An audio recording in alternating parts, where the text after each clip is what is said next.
Dale Carnegie once said the simplest way to make a great first impression is something you already know how to do.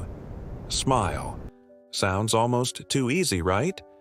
But in Part 2, Chapter 2 of How to Win Friends and Influence People, Carnegie makes a powerful case that your smile is one of the most underrated tools in human connection. Here is the core idea. A genuine smile tells people, "I like you. You make me happy. I am glad to see you." And that message is incredibly disarming. Carnegie shares story after story of people who transformed their relationships, their careers, even their marriages, simply by choosing to smile more. One stockbroker Carnegie mentions decided to smile at everyone for a single week. His wife, his doorman, his co-workers, even strangers on the subway.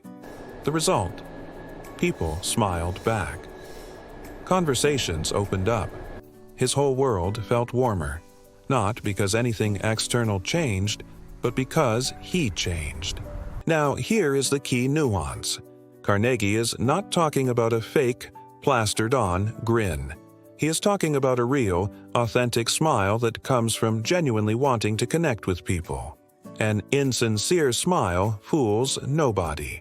People can feel the difference between warmth and a performance. Carnegie even references a Chinese proverb.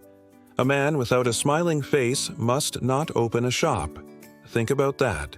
Whether you are in business, dating, or just trying to get through a Monday morning meeting, your facial expression sets the tone for every interaction.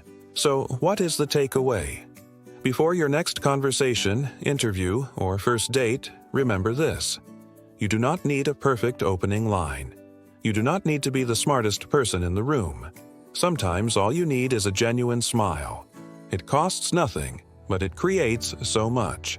That is the simple way to make a good first impression.